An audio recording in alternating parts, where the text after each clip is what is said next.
And we are your problem. 90 Day The Last Resort Season 1. We're here doing some fake therapy with couples from the 90 Day Fiancé universe. Karma Sutra therapy, temperament therapy, past life regression and hypnosis. We got 5 of them here. So first we got Big Ed and Liz. We saw Big Ed on the show years ago meeting Rose in the Philippines. That didn't work out. He came back to the United States, met Ed, and they've been together for a while now. Their main issues are breakups. Ed likes to dump Liz, and they get back together. They've literally done it dozens of times. We saw Ed get busted at a previous tell-all where it looked like they were going to be broken up for good. Has Ed messaged you or spoken to you the last couple months? Yeah. Let me have my ring back. Oh. But later, Ed had surgery and he needed an assistant, so they got back together. I recently had shoulder surgery and we reconnected, and she was able to be there, to really take care of me. Big Ed cheats on Liz quite a bit and flirts with other women and things like that. Liz is the only one here invested in the relationship. Liz is the only one that does any work. Ed hopes therapy will be like this drink, though. Oh, my God. Huh? That's really good. So, baby, if this is our therapy, I think we're going to do just fine. 2 weeks of this, I'm good. So Big Ed and Liz are considering moving to Arkansas together. Liz thinks moving will make Ed stop pursuing other women. I chose Arkansas because when I'm around Ed's family in Arkansas, he is the best version of himself. Big Ed and Liz know what's best for others' relationships. I can feel the tension between Molly and Kelly. They're that far apart. I don't know if they could even have a chance, or they're going to even give each other a chance. And Big Ed and Liz came to win therapy, and we'll see that throughout the season. They win the award for the first couple of a fight award. That's funny because you normally like to be the winner. As competitive as I am, I'm glad that they took the trophy. The best part of the relationship is this. It's probably the best part of our fights. Is the makeup sex. Is the makeup sex. Yeah. She calls me daddy. Oh, daddy. Gross. So next we have Kelly and Molly. We saw Molly on 90 Day Fiancé years ago. She married Luis. He was 14, 15 years younger than her. He was not serious at all. Not the stepfather and partner that Molly thought she was getting. Molly, after Luis, met Kelly, and this is what she had to say about it. When he messaged me back and told me that he worked for NYPD, I thought that was kind of hot. We dated long distance for 2 years, and then we fell in love with each other. So their main issue is lack of connection. Molly just doesn't like him anymore. He's not what she imagined.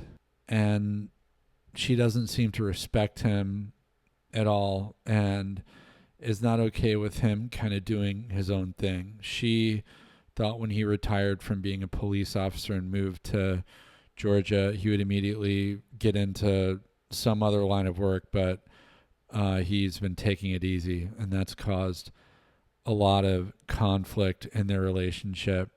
She brought him down here thinking he was this, strong cop and, an idealized version of, who he is. And when he actually came down and, was the cop, but also other things that she might not like as much, looks like she changed her mind. And Kelly really wants to make things work, but Molly is clearly done, as we can see here. I want to rekindle that moment where we enjoyed each other's company, the simple things, just to hear each other's voice, just a text. I was happy. I appreciate it. Were you really, though? I was. So we have Jovi and Yara. Yara's from Ukraine. Jovi and Yara met on social media, and now they're married and have one kid. Their main issues are comparatively normal to the other couples. Jovi really loves going to strip clubs. Yara isn't very excited with that hobby that he has. And Yara wants to buy a house in Europe, and Jovi doesn't want to do that.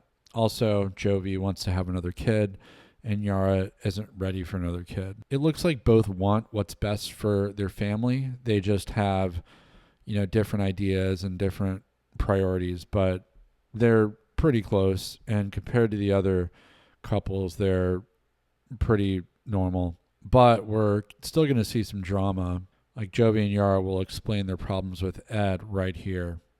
I'm worried that Ed can be a distraction for everybody because he's narcissistic and all what he wants is just talk about himself. So yeah, he's a small distraction. And Ed and Liz don't like Jovi and Yara either. Ed thinks Jovi did him dirty, in his words, for Jovi telling him that he needs to talk more respectfully towards women. And Ed did not like being called out and embarrassed like that. So he's holding a grudge against Jovi, and we'll see that later. Jovi tried to do me dirty at the tell-all, and I never got over that. Listen to me. You do not talk to women like that. First of all, you don't know my situation. I don't. So shut the up. So next we have Kalani and Asuelu. Kalani met Asuelu at a resort that he worked at. You wonder why they got together to begin with. There's a huge maturity difference, and you wonder if it might be something else. You're gonna get all your stuff dirty. Go. Let's go.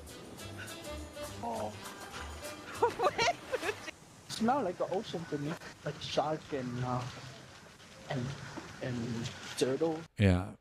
And Kalani here will explain what drew Asuelu to her. I fall in love to Kalani because how she have a nice personality and she's so kind and sweet and beautiful. He liked my titties. That's the real answer. And their main issue is Asuelu cheating on her. And the way that he got caught is pretty gross. He was FaceTiming me and he stuck his tongue out and his tongue was white. And he's like, "What is this?" And I was like, "That's a yeast infection. You have thrush. So you either kiss someone here or you kiss someone down there." And so after this, Asuelu offered Kalani the opportunity to kiss another guy. It went a lot further. And the therapist does not think it's a very good idea, as most would not think it's a very good idea. So Kalani is basically with this new guy. It really seems like she doesn't want to work on the relationship with Asuelu, and like she's already moved on. So she really shouldn't be here. And Asuelu and Kalani will talk a little bit about Kalani's connection with the new guy, and it only serves to show Kalani that Asuelu is not the man she wants to be with, unfortunately for him. What did I do to make you feel that way? What did I do to make you go to someone else? I didn't want to be with anybody else. Now I feel like you want to be with him. You don't want to be with me. I don't know what I want. And finally, we have Angela and Michael. Angela and Michael met online years ago. They've been on different 90-day shows for many years now. And their main issue now is a few years ago, Michael had an online relationship that Angela did not know about. And since then, Angela cannot move past it and accuses him of a lot. So now she has big trust problems with Michael.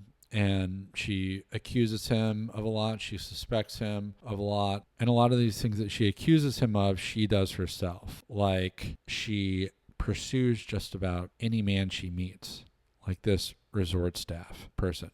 Well, you're a nice looking man. Are you married? Nope. You're not? I'm not. Well, I am. But my husband's in Nigeria.